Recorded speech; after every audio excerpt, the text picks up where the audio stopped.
Hello viewers, ఈరోజు నేను మీకు డయాబెటిక్ పేషెంట్స్కి యూజ్ అయ్యే 3 టైప్స్ ఆఫ్ పౌడర్స్ చూపిస్తున్నానండి. అందులో ఒకటి కాకరకాయ పౌడరు, ఇంకొకటి నేరేడు గింజల పౌడరు, ఇంకొకటి మెంతుల పౌడరు.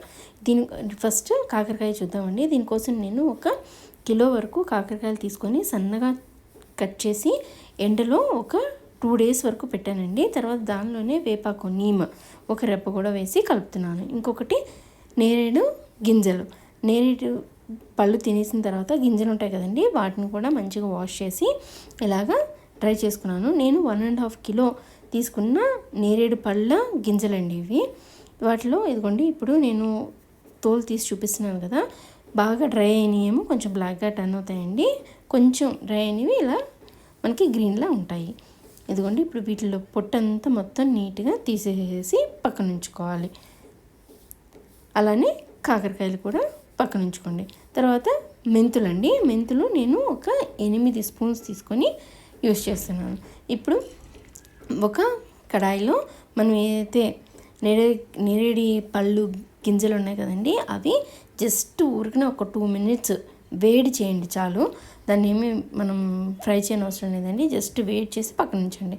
అలానే కాకరకాయలు ఏవైతే ఉన్నాయో వాటిని కూడా మనం జస్ట్ వేడి చేసి పక్కన ఉంచండి. అలానే మెంతులు ఉన్నాయి కదండి, మెంతులను కూడా మీరు ఒక 2 to 3 మినిట్స్ జస్ట్ అలా రోస్ట్ చేయండి. వాటన్నిటిని రోస్ట్ చేసి పక్కన ఉంచుకోండి. ఇప్పుడు మనం 1 by 1 పౌడర్ చేసుకుందాం. ఫస్ట్ నేరేడు గింజల పౌడర్ చేద్దామండి. మిక్సీ జార్లో వేసేసి ఇదిగోండి ఇలా ఫైన్ పౌడర్ లాగా చేసి పెట్టుకోండి.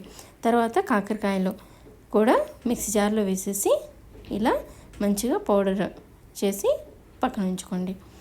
అలానే మెంతులు కూడా చల్లారిన తర్వాత మిక్సీ జార్లో వేసేసి మంచిగా ఇలా పౌడర్ లాగా చేసి పెట్టుకోండి. ఇవి ఒక్కొక్కటి ఫస్ట్ కాకరకాయలేమో మార్నింగ్ బ్రేక్ఫాస్ట్ తినిన తర్వాత తినండి. ఈ నేరేడు గింజలేమో ఆఫ్టర్నూన్ లంచ్ చేసిన తర్వాత, మెంతులేమో నైట్ టైము ఇలా తినండి. ఇది మీకు యూస్ఫుల్గా అనిపిస్తే ఎవరికైనా డయాబెటిక్ వాళ్ళకి మీరు షేర్ చేయండి, లైక్ చేయండి and subscribe to our channel. ఇలాంటి మంచి మంచి వీడియోస్ మీకు నేను షేర్ చేస్తానండి. Thank you for watching.